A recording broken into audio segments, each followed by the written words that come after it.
Bonjour les amis, je me suis rendu compte là dernièrement que finalement je me présentais comme un investisseur et j'agis comme un spéculateur. Un spéculateur, c'est quoi? C'est quelqu'un qui essaie donc de timer le marché, il pense que les marchés vont baisser et donc il va vendre ses positions et quand il pense que les marchés vont rebondir, il va acheter. Et c'est pas comme ça en fait que je raisonne dans ma tête dans un premier temps et pourtant c'est comme ça que j'agis dans un deuxième temps. C'est-à-dire que je vais investir dans une entreprise parce que je pense qu'elle a des perspectives très intéressantes et tout.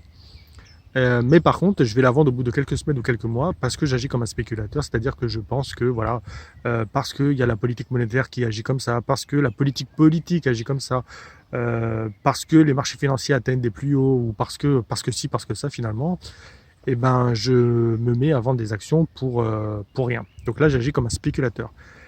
Et donc, je me concentre pour devenir un investisseur vraiment plein, un plein temps. Voilà. Je vais écarter toutes les idées farfelues. C'est-à-dire que la politique monétaire, la politique, bah, j'aime bien, donc je vais toujours continuer à la traiter et puis je vais toujours continuer à l'apprécier telle qu'elle est. Mais par contre, je vais faire en sorte qu'elle n'influence plus mes prises de position sur les marchés financiers. Et donc, ce que je vais faire, c'est pour agir comme un investisseur, moi, je pense qu'il y a deux mouvements que l'on peut réaliser en tant qu'investisseur pur. La première, c'est on trouve l'entreprise idéale avec des perspectives d'avenir très intéressantes, un bilan comptable très intéressant, euh, avec des dirigeants intègres et tout ce qui suit. Et ben dans ces cas-là, effectivement, moi je suis prêt à mettre le gros paquet. C'est ce que j'ai fait avec Atec et j'en démords pas et je ne vendrai pas. Par contre, par la suite, il y a un deuxième type de mouvement réalisable. Ce sont les mouvements plus à court terme où là on va réussir, enfin on essaye en tout cas de déterminer la valeur d'une entreprise.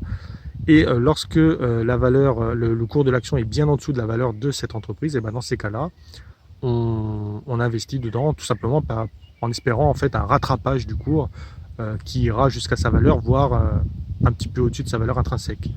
Donc là, l'idée, c'est d'acheter le cours lorsqu'il est déprécié d'environ 20 à 40% de sa valeur intrinsèque qu'on a déterminée. Donc voilà les deux types d'investissements parce que je me suis rendu compte, moi en spéculant énormément, j'ai perdu en fait beaucoup d'argent et j'ai réussi à trouver des entreprises incroyables qui ont fait vraiment des performances excellentes sur une année. Et par contre, j'ai pas su les tenir parce que j'avais des anticipations politiques qui m'ont pas servi en fait finalement.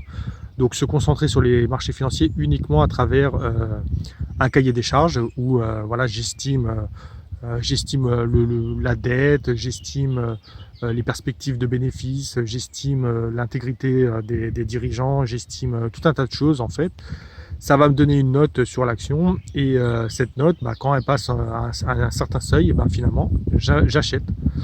Et puis voilà, donc me tenir au cahier des charges et puis éliminer tout le reste, éliminer le côté spéculatif et investir uniquement donc soit dans la valeur, lorsque la valeur est décotée, soit investir dans une entreprise assez folle, avec des perspectives d'avenir que j'estime assez folles. Dernièrement, il y avait Somfy, Kering et Streamwide qui m'intéressaient, mais j'estimais personnellement qu'elles sont à leur juste valeur et elles n'ont pas de décote particulière. Donc bien évidemment qu'elles peuvent rebondir comme ça très très fort, mais ce ne sont pas à mes yeux des valeurs ni décotées, ni avec des perspectives à leur prix hyper méga intéressantes. Voilà, c'est tout ce que je voulais vous dire.